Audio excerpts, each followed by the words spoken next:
கோவில்பட்டி அருகே தாலுகா அலுவலகத்தை கோடாங்கல் கிராம விவசாயிகள் அழுகி முளைத்த பயிர்களுடன் முற்றுகையிட்டு கோஷமிட்டனர். தூத்துக்குடி மாவட்டத்தில் கடந்த 3 நாட்களாக பெய்த கனமழையால் ஏக்கர் கணக்கில் பயிர் சேதம் ஏற்பட்டுள்ளது.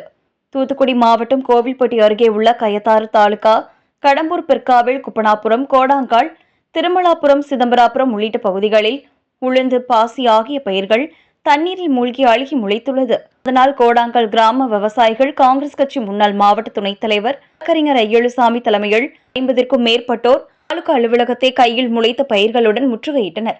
பின்னர் தரையில் அமர்ந்து கோஷமிட்டனர். குடி மாவட்டத்தை மழையால் பாதித்த மாவட்டமாக அறிவிக்க வேண்டும், ஏக்கருக்கு 30,000 வழங்க வேண்டும், ஆண்டு பயிர் இன்சூரன்ஸ் தொகையை போர்க்கால அடிப்படையில் வழங்க வேண்டும், பிற்காவில் பாதிப்புகளை ஆய்வு செய்ய வேண்டும் என கோஷமிட்டனர். பின்னர் கோரிக்கைகளை வலியுறுத்தி தாசில்தார் சுந்தரராகவனிடம் மனு கொடுத்தனர். பெற்றுக்கொண்ட தாசில்தார் சுந்தரராகவன் மாவட்ட நிர்வாகம் மூலம் வழங்க உடனடியாக நடவடிக்கை எடுக்கப்படும் என உறுதியளித்ததன் பேரில் அனைவரும் கலைந்து சென்றனர். பாசி முழுமையாக முளைத்து விட்டது. பாதித்துள்ளது. கடம்பூர் பிற்கா, கோடங்கால் கிராமம் முழுமையாக பாதித்துள்ளது. சங்கர்னா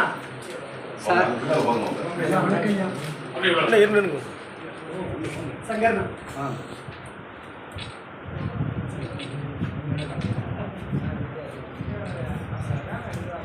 மழையினால முழுமையும் பாதிப்படைஞ்சிருக்கு.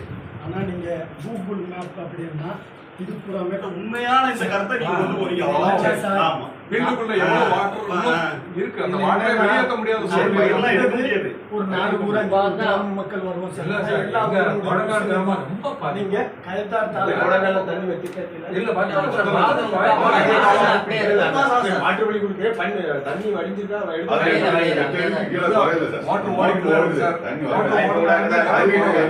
உங்க பகுதியை கிளப்பிட்டு இருக்கேன். அவுட்புட் எவ்வளவு அவுட்புட் போகுதோ அதை விட ஜாஸ்தி இன்புட் கொஞ்சம் வெயில் வந்தா தான் இன்புட் நிறைய வந்து அவுட்புட் கம்மியா இருக்கு, இன்புட் நிறைய இருக்கு. இல்ல ஐயா, 100% கண்டிப்பா பங்கு அதிகமா இருக்கு. எங்களுடைய இது ஒண்ணு இல்ல, இப்ப கணக்கெடுப்பு பண்ணி நம்ம வந்து அரசாங்கத்துக்கு கொடுக்க போறோம். அரசாங்கம் அறிக்கக்கூடிய நிவாரணங்களை மக்களுக்கு கொண்டு சேர்த்துறோம். அதுல எந்தவித தாமதம்